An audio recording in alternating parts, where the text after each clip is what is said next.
I remember the day the lawyer called, his voice tight and matter-of-fact, telling me my grandfather had left behind something significant for me, something he believed I would use wisely, something that was meant to give me a foundation after years of struggle.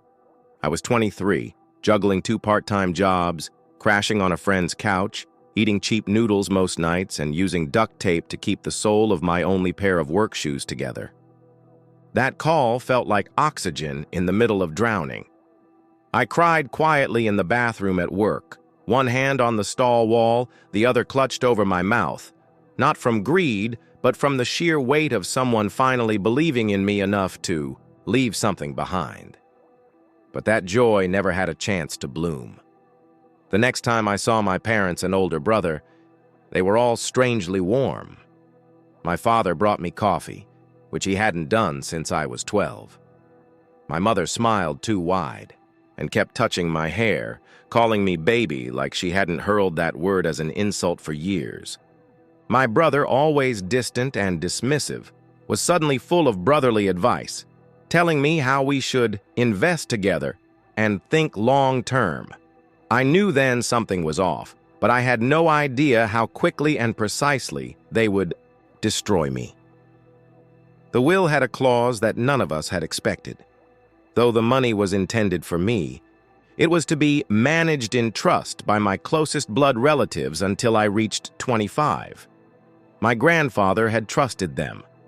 That trust became my undoing. They filed for control immediately, talked their way into access, and within 6 months, it was all gone.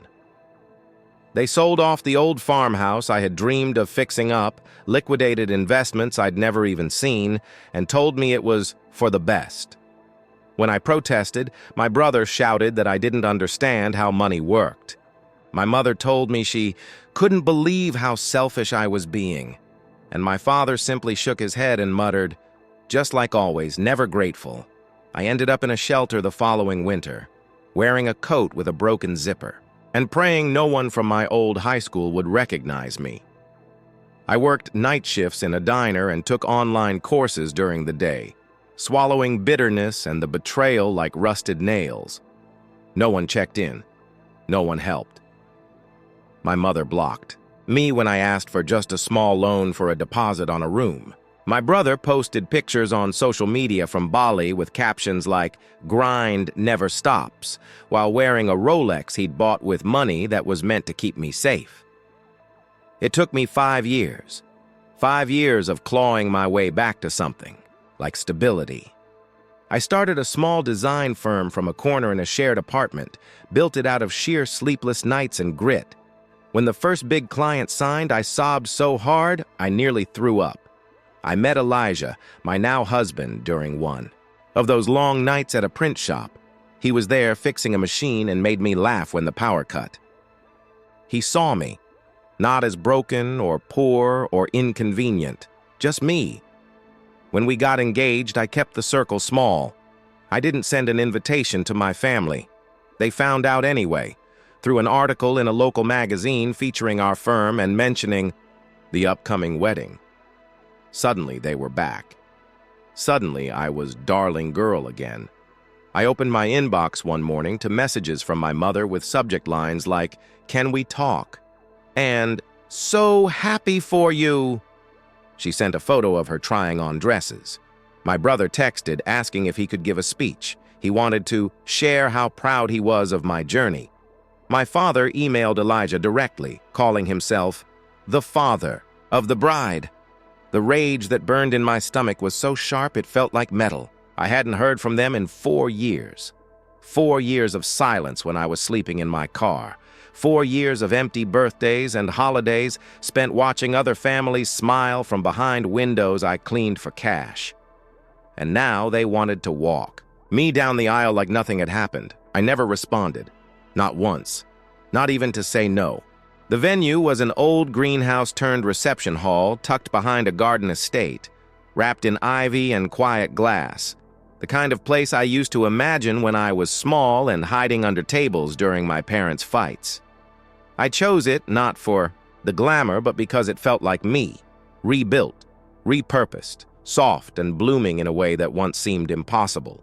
Elijah said we should keep it small, no drama, no second guessing. Everyone there mattered. Everyone there had earned their place in our story. The morning of the wedding was clear and golden. I remember the warmth of the sun slipping through the glass and the way the flowers smelled, wild and sweet. My dress wasn't designer, but it was perfect. Ivory with hand-sewn petals and sleeves that reminded me of my grandmother's curtains. Soft, lace and pale blue thread hidden in the hem for luck. My best friend buttoned me up with tears in her eyes, saying I'd never looked more like myself.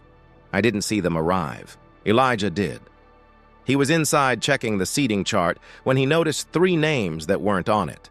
His face turned white when he saw them standing near the entrance, pretending to mingle like they belonged. My mother wore pale mauve, her lips pulled tight in a smile that didn't reach her eyes. My father had on a blazer that still had the department store tag tucked near the cuff. My brother was holding champagne he hadn't paid for, chatting up one of Elijah's aunts as if he hadn't once told me I was too dumb to succeed at anything. My maid of honor came rushing in with panic in her voice. "They're here," she whispered, breathless. "All 3 of them. Just smiling, like they weren't the reason you almost didn't survive last year." I felt something in me splinter. Not snap, not rage, just break wide open like an old scar that had never really healed. I stood there, holding the edges of the mirror with my hands trembling. My reflection stared back like it was daring me to shrink. I didn't. I walked out calmly, out the back door, through the garden path to the main entrance where they stood. My heels sank slightly in the soil, but I didn't stop. I approached them slowly, my dress trailing behind me like something sacred, like armor made of every night I had cried alone. My mother saw me first. "There she is!" she beamed, stepping forward like we were about to hug. "Oh, my sweet. Girl, you look like a dream." I didn't speak. Not at first. I looked each of them in the eyes. My father's evasive, already flicking around as if bored. My mother's glassy and expectant. My brother's cocky like he thought this was all just some dramatic show I'd throw. Then forgive like I always used to. "You're not on the guest list," I said quietly. Every word cut clean like a knife, on crystal. My mother blinked. "Darling, it's your wedding." "You weren't invited." "But we're family." "No," I said. "You were a lesson." There was a silence so deep even the birds stopped. My father's mouth opened, then closed again. My brother scoffed under his breath. "This is petty," he muttered, already starting to turn away. "Petty is stealing from someone and showing up years later for free wine," I snapped. "You lost the right to be near me the day you chose your greed over my survival." Elijah came then, gently, his hand on the small of my back, steadying me. My mother tried again. "Can't we talk?" she asked. "We miss you." I looked at her. This woman who had called me ungrateful when I begged for help, who had ignored voicemails where I was sobbing from hunger and exhaustion, who had gone radio silent the day I emailed proof of what they'd done with the money. You. "Miss the version of me who still needed you," I said. "She doesn't live here anymore." I turned, walked back down the path, back to the light and music and the people who had stayed. My hands were shaking when Elijah held them at the altar, but not from fear, from release, from finally choosing me. They watched the ceremony from the gate, I was told later. My mother cried when the vows were read.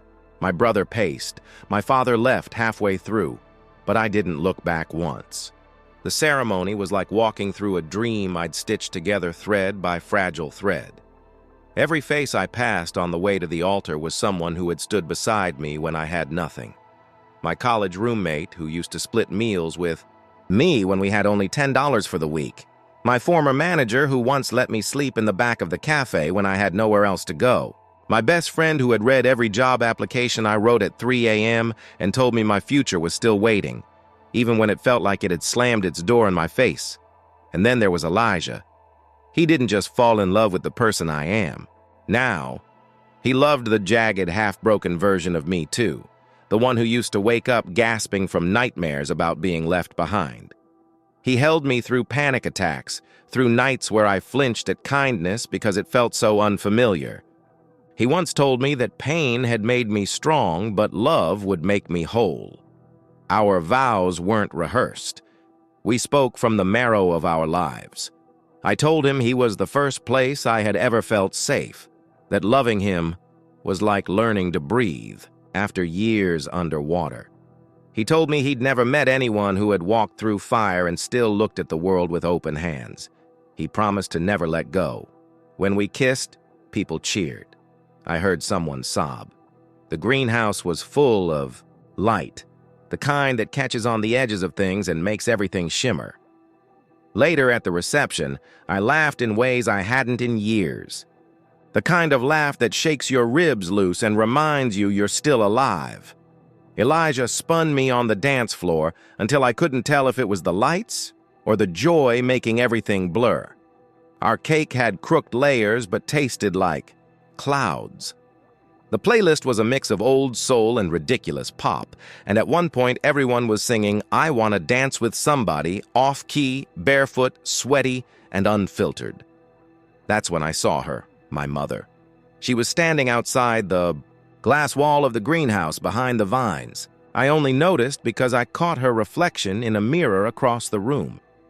She wasn't crying anymore. She wasn't angry. She just looked lost, like a child locked outside a house she used to live in. My brother was nowhere to be seen. My father was probably already back in his car pretending he'd never come. But she stood there, watching me laugh, watching Elijah lift me up in the air while our friends clapped and chanted my name like I'd just won a war. And maybe I had. There was a moment, a single suspended breath, where she looked like she might wave, might press her palm to the glass, might try one last time. But she didn't. She turned and walked away slowly, her heels sticking in the soft earth. I watched her disappear into the dark, and I let her go like an old ghost finally fading at dawn. That night, in the tiny cottage where Elijah and I stayed, I sat in the claw-foot tub with a glass of wine and tears I didn't understand. Not sadness, not grief, just the overwhelming pressure release of 1,000 days of surviving, finally giving way to peace. "I'm proud of you," Elijah whispered, kneeling beside the tub, brushing damp curls from my face. "You didn't just survive them, you outgrew them, and I realized for the first time ever that their absence didn't hollow me. It freed me. I didn't owe them my wedding. I didn't owe them a seat at the table I built from my own ruins. But I owed myself the life they tried to convince me I'd never be worthy of." The morning after the wedding, the world felt still in a way that used to frighten me. I woke before the birds, before the sun crept past the windowsill, and lay there next to Elijah, listening to the soft rhythm of his breath, wondering how I had made it to this place, this silence that didn't carry threat but peace. For most of my life, mornings had been heavy. The moment between sleep and waking was when my mind used to race with dread, of overdraft notices, of job rejections, of family voicemails laced in venom and guilt. But now, the silence held only one thing: calm.